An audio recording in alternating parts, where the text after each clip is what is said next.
Gun violence is the focus of a summit in Washington today. Police chiefs from major cities around the country are meeting together to discuss increases in violent crime. They're especially concerned about the rise in homicides. And we have now D.C. Metropolitan Police report that shows 87 homicides so far this year. That is up from 69 at this time last year. Then police in Baltimore, they report 179 homicides compared to 115 a year ago. And in Chicago, police say there have been 252 homicides, up from 209 at this point last year. We have Gary McCarthy. He is the Chicago Police Superintendent. We have Cathy Lanier, the police chief of the D.C. Metropolitan Police Department. Thanks to both of you for joining us. And Superintendent, you see these numbers. You're seeing them in your city. You're seeing them in Chief Lanier's city. We see them in Baltimore. Why is there this uptick in violent crime? You know, there's always going to be a number of reasons for it, and that's really why we convened this particular event. Actually, it was Cathy's idea when she saw my comments over the 4th of July weekend. You know, the thing that I'm hearing a very common thread throughout this conference is the fact that criminals are not being held accountable. In the city of Chicago, we seize more guns than any city in the country every single year, 3 to 1 in comparison to Los Angeles and 7 to 1 in comparison to New York City. This year, we've got a 22% increase in our gun arrests. So what's happening when we put those individuals into the system that stops them from coming out and being involved in gun violence again before it becomes a murder or a shooting? And that's one of the key elements, certainly in the city of Chicago. Okay, so then Cathy Lanier, Chief Lanier, you heard in the report just before you this proposal from Senator Chuck Schumer, and it's about getting better reporting. People who should not be able to have access to guns under the law, getting information about them reported to the national system. Do you think that that's an essential part of this?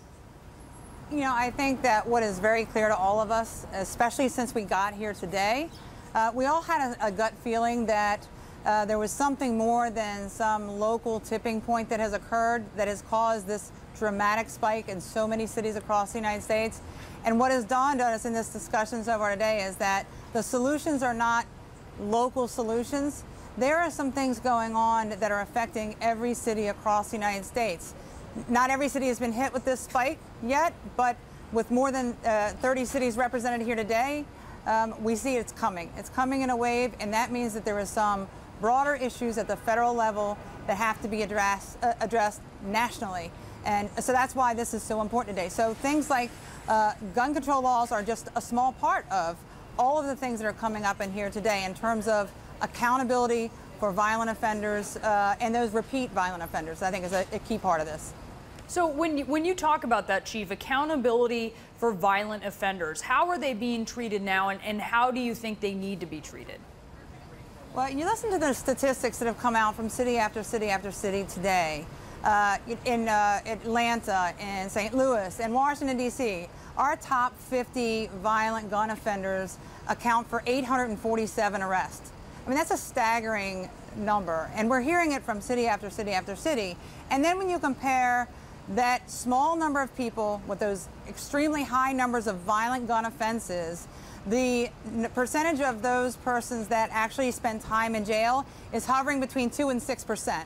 So clearly there's a disconnect. When you've got that small number accounting for that large number of violent crimes and such a small amount of time or percentage going and spending time in jail, there's a problem. So I think that is one of the big focuses for today. I imagine, Superintendent, it's quite an experience to be able to really get together with other people in your position as you're dealing with similar problems. Taking advantage of the fact that I do have you both here, what do you think can be done, Superintendent, in terms of working together to find a solution to this problem? Well, first of all, we do this frequently. We're all members of something known as Major City Chiefs Association. What we did differently this time was we convened the individuals who are having this problem right now, and we invited elected officials. We only got the mayor of St. Louis came because of their schedules, but we also have prosecutors in the room speaking the same talk, if you will.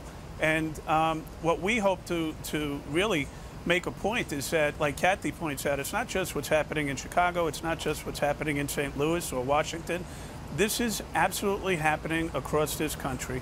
And until the priorities of the criminal justice system come in line with what the policing world is doing, this is going to continue. So we have to get some solutions out there that are practical. We have to have middle-of-the-road conversations.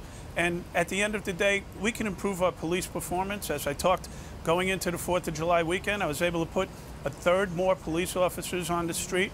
People asked what was going to happen. I said, we're going to seize more guns, and nothing's going to change. And guess what? I was correct.